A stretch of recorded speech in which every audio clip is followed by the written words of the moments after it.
Hello again, and welcome back to week 18 of year 3 of the Religious Education Initiative. This is day 3. We're continuing our way through the Gospel of Matthew, beginning with verse 18 and continuing into chapter, just with verse 18. So, and we'll finish chapter 9. So, last time we saw the disciples of John the Baptist come to Jesus with a question about fasting at what seems to have been the meal hosted by Matthew the tax collector and the newest disciple of the Lord. While the Lord is answering this question, as we will see, a leader of the synagogue comes in and asks for Jesus to help. So while he was saying these things to them, the thing about new wine in old wineskins and fasting when the bridegroom is with you, suddenly a leader of the synagogue came in and knelt before him, saying, "My daughter has just died, but come and lay your hand on her, and she will live." And Jesus got up and followed him with his disciples. Then suddenly a woman who had been suffering from hemorrhages for 12 years came up behind him and touched the fringe of his cloak, for she said to herself, "If I only touch his cloak, I will be made well." Jesus turned, and seeing her, he said, "Take heart, daughter, your faith has made you well." And instantly the woman was made well.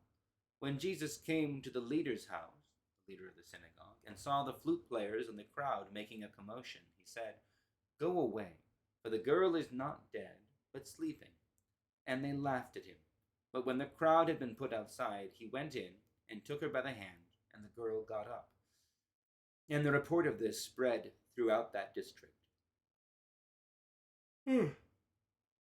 As Jesus went on from there, 2 blind men followed him, crying loudly, "Have mercy on us, Son of David." When he entered the house, the blind men came to him, and Jesus said to them, "Do you believe that I am able to do this?" They said to him, "Yes, Lord." Then he touched their eyes and said, "According to your faith, let it be done to you." And their eyes were opened. Then Jesus sternly ordered them, "See that no one knows of this." But they went away and spread the news about him throughout that district. After they had gone away, a demoniac who was mute was brought to him. And when the demon had been cast out, the one who had been mute spoke, and the crowds were amazed and said, "Never has anything like this been seen in Israel."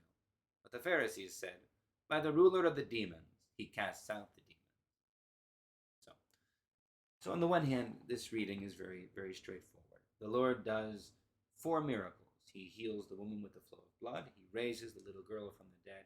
He heals the 2 blind men, and he heals the one who is mute because he has a demon. What's interesting is,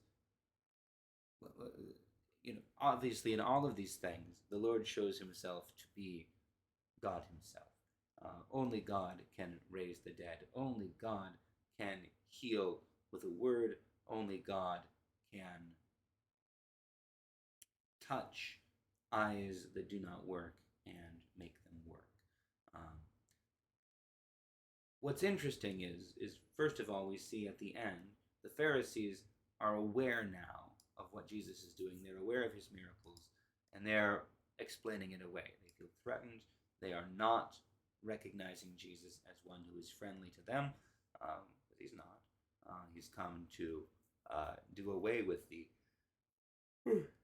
old wine and the old wineskins. He's come as the fulfillment of their hopes. But the fulfillment means that everything that they are will pass away, and they're not prepared for that.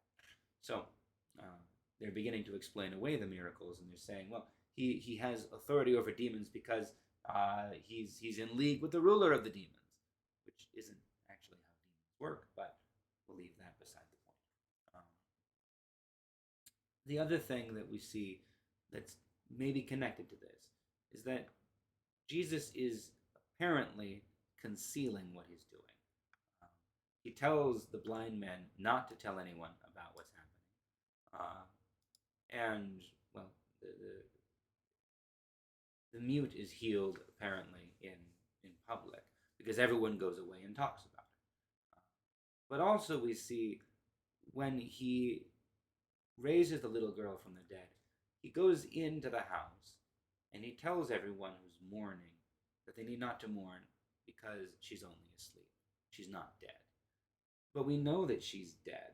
So it's worth considering, why does Jesus say this? And there are two explanations that I've heard that are worth considering. The first explanation is simply that Jesus is trying to conceal the miracle, the wonder. He doesn't want to begin the direct confrontation with the Pharisees, with the Sadducees, with the Romans that's going to come if everyone starts spreading around, hey, this guy can even raise the dead. So he says, well, she's not dead, she's asleep. And that is somewhat consistent with what else we see here in the gospel and what we will see moving forward. More and more, the Lord tells people, even as we see here, after he heals them, don't tell anyone what's going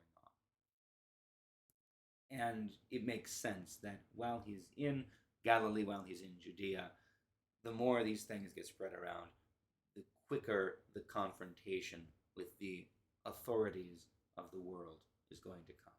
And Jesus is going to go and have that confrontation when he is ready, when it is his time. He will go into the temple. He will cast everyone else out. He will lay claim to it as his Father's house.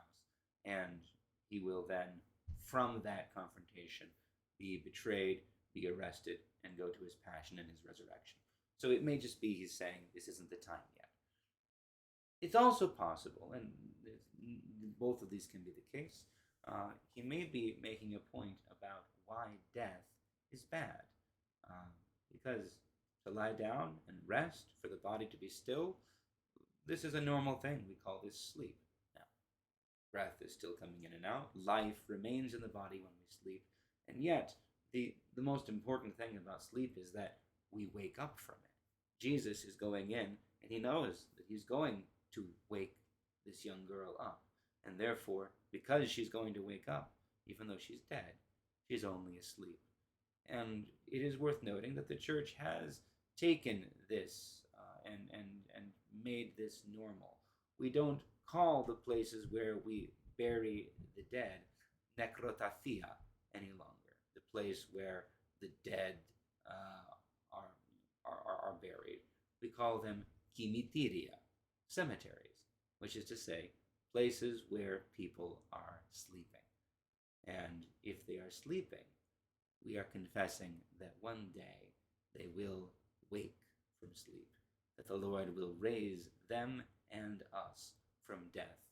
And therefore, it is a good thing to reflect on and remember that while we grieve in the face of death, we do not grieve as those who have no hope, because those who die in the hope of the resurrection, the Lord will raise to newness of life, and death will be for them nothing more than a time of sleep.